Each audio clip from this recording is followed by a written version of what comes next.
रात का अंधेरा जब किसी शहर पर छा जाता है तो वो अपने साथ एक अजीब सा सन्नाटा लेकर आती है।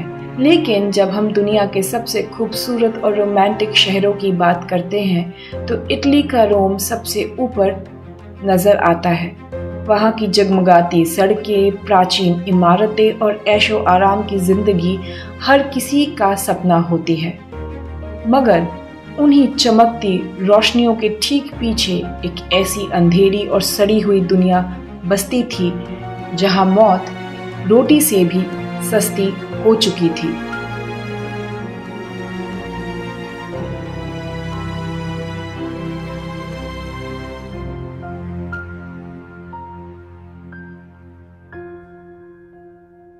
अमीर की मौत पर रोने वाली दुनिया अक्सर गरीब की लाश पर सिर्फ अपनी राजनीति और तमाशा खड़ा करती है।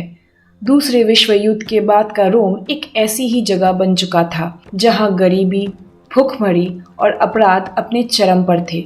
इसी माहौल में एक ऐसे भयानक अपराध ने जन्म लिया जिसने पूरे देश की रूह को झंझोड़ कर रख दिया। ये दास्तां है एक 12 साल की मासूम बच्ची एनारेला बार्सी की, जिसे उसकी ही बस्ती के एक अंधेरे कोने में इस तरह शिकार बनाया गया जैसे कोई कचरा फेंक दिया जाता है।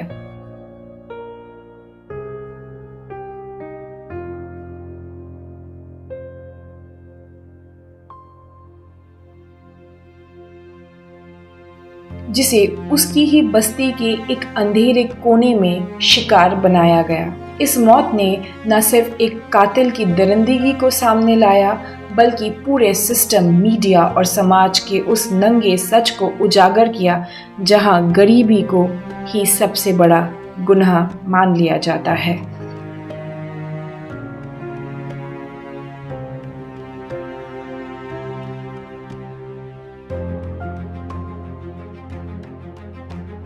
रोम के उस आलीशान सेंटर से जहां अमीर और टूरिस्ट घूमते थे, कुछ ही मीलों की दूरी पर एक अलग ही दुनिया बसी थी जिसे प्रिमावेल कहा जाता था। ये एक बोरगाटा या स्लम था जिसे मुसोलिनी की फेसिस्ट दौर में उन लोगों को डंप करने के लिए बनाया गया था जिन्हें शहर के मेन हिस्से से निकाल दिया गया था।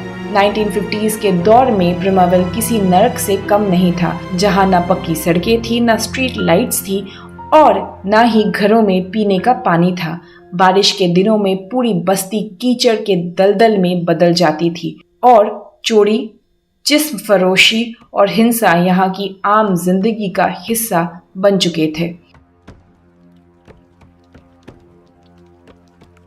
इसी बस्ती के एक छोटे से मकान में एना बार्सी रहती थी, जिसे सब प्यार से एनारेला कहते थे।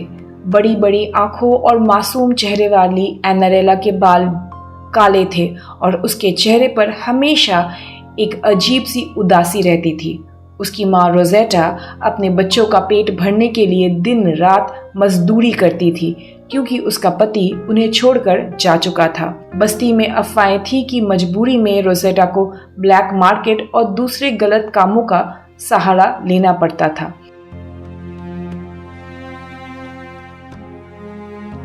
एनारेला हमेशा अपनी माँ की मदद करती थी और बस्ती के लोगों के लिए वो एक चुपचाप रहने वाली प्यारी बच्ची थी जो घर का सामान लेने या छोटे मोटे काम करने के लिए प्रिमावेल की अंधेरी गलियों में घूमती रहती थी।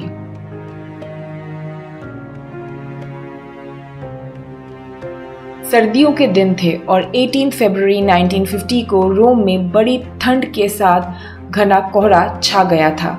शाम के करीब 5 बजे थे। रोजेटा ने एनारेला को थोड़े से पैसे दिए और पास की दुकान से कोयला और खाने का सामान लाने के लिए भेजा। ठंड से बचने के लिए अपना कोट पहनकर एनारेला घर से निकल गई और उसकी माँ को उम्मीद थी कि वो 10-15 मिनट में वापस आ जाएगी।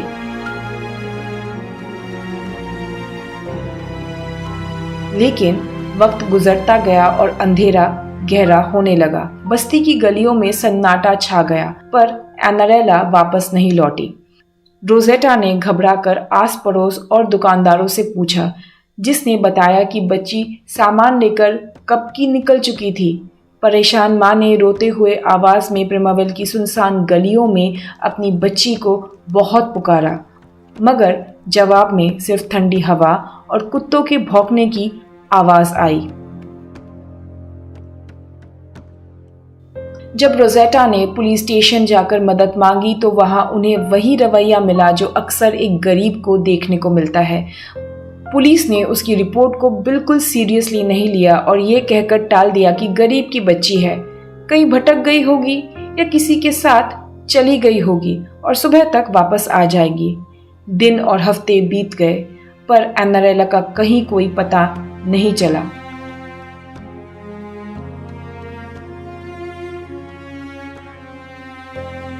लगभग 2 हफ्ते बाद 3 मार्च 1950 को प्रिमावेल से थोड़ी दूर टॉर्वेशिया नाम के एक सुनसान और झाड़ियों से भरे इलाके में एक छोटा लड़का अपने कुत्तों के साथ घूम रहा था। अचानक उसके कुत्तों ने एक पुराने और टूटे हुए कुएं के पास जाकर अजीब तरह से भौंकना शुरू कर दिया। ये कुआं लगभग 40 फुट गहरा था और उसमें गंदा पानी और कचरा भरा हुआ था। जब उस लड़के ने कुएं के अंदर देखा तो उसे अंधेरे में कुछ तैरता हुआ नजर आया और उसने तुरंत जाकर गांव वालों को इसकी खबर दी। फायर ब्रिगेड आई और एक कर्मचारी रस्सी के सहारे उस अंधेरे और बदबूदार कुएं में नीचे उतरा। फ्लैशलाइट की रोशनी में जो मंजर सामने आया उसने सबके होश उड़ा दिए। वहां बर्फ जैसे ठंडे पानी और कीचड़ के बीच एनारेला की लाश तैर रही थी। लाश को बाहर निकालने पर जो खुलासे हुए वो बेहद खौफनाक थे।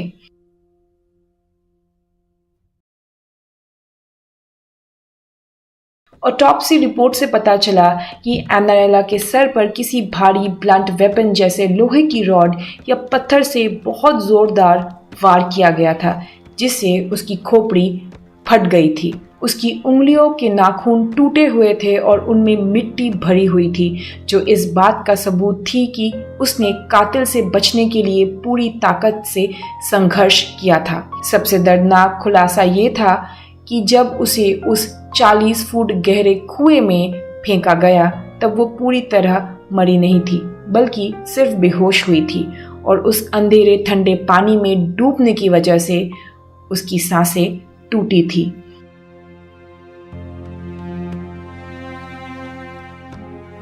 पानी में इतनी देर रहने की वजह से जिस्म सड़ने लगा था, कपड़े फटे हुए थे और एक जूता गायब था। इटली की पुलिस, जो अब तक इस मामले को हल्के में ले रही थी, अचानक भारी प्रेशर में आ गई।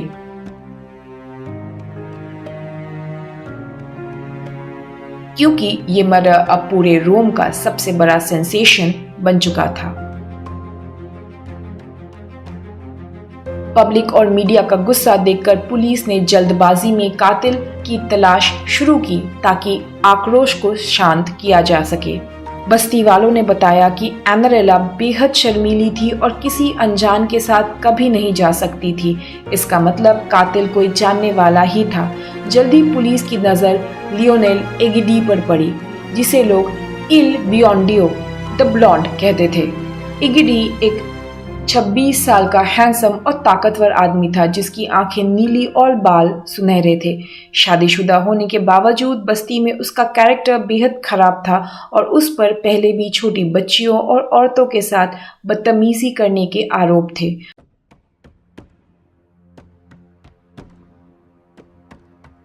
पुलिस ने उसे तुरंत हिरासत में लिया और इंटेरोगेशन रूम में उसे लगातार 40 घंटों तक सोने नहीं दिया गया।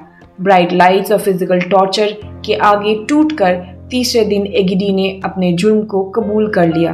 उसने बताया कि वो उस शाम बच्ची को खेत ले गया था और जबरदस्ती करने की कोशिश के दौरान जब बच्ची ने शोर मचाया तो डर के मारे उसने पत्थर से उसके सर पर वार किया और उसे कुएं में फेंक दिया।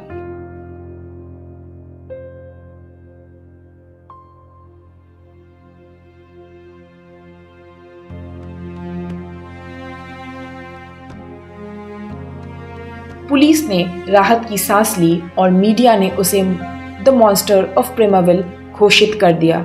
लेकिन ठीक अगले ही दिन एगिडी ने जज के सामने अपने बयान को बदल दिया और साफ कहा कि वो इनोसेंट है और पुलिस ने बेहद मारपीट करके उससे झूठा कन्फेशन लिया है। अब ये केस एक लीगल और पॉलिटिकल खेल बन चुका था।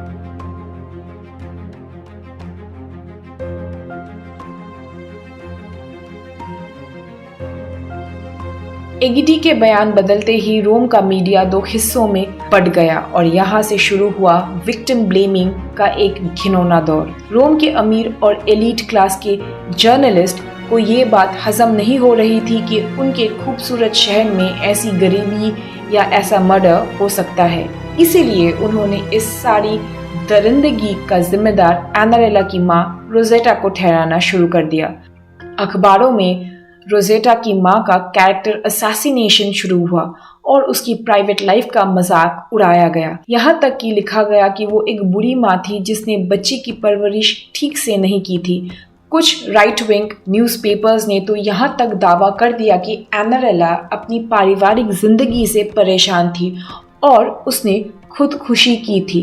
भले ही 40 फुट के कुएं में कूदना और सर पर ऐसी चोट आना सुसाइड का हिस्सा नहीं हो सकती थी। एक अखबार ने तो ये फेक डायरी तक छाप दी जिसमें मासूम बच्ची के कैरेक्टर पर कीचड़ उछाला गया था।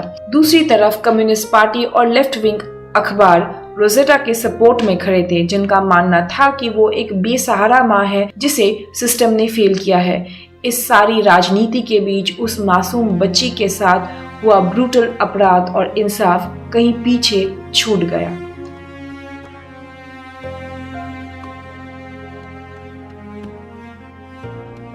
लियोनेल एगेडी का ट्रायल इटली के इतिहास के सबसे बड़े ट्रायल्स में से एक बन गया।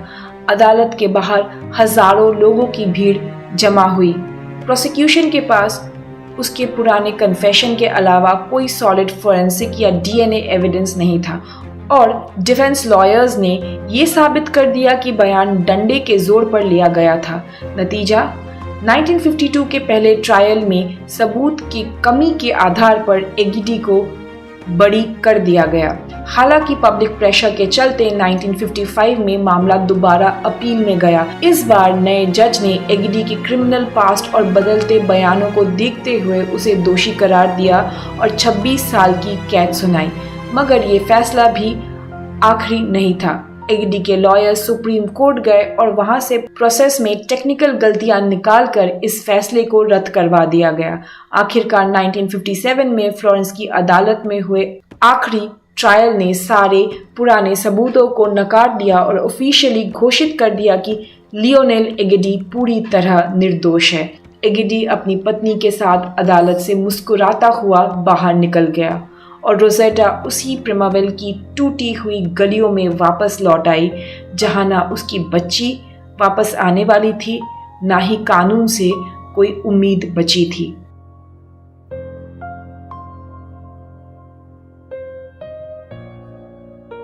इसी के साथ आज की कहानी यही खत्म होती है। मिलते हैं आपसे एक नए एपिसोड में। तब तक के लिए stay alert and stay safe.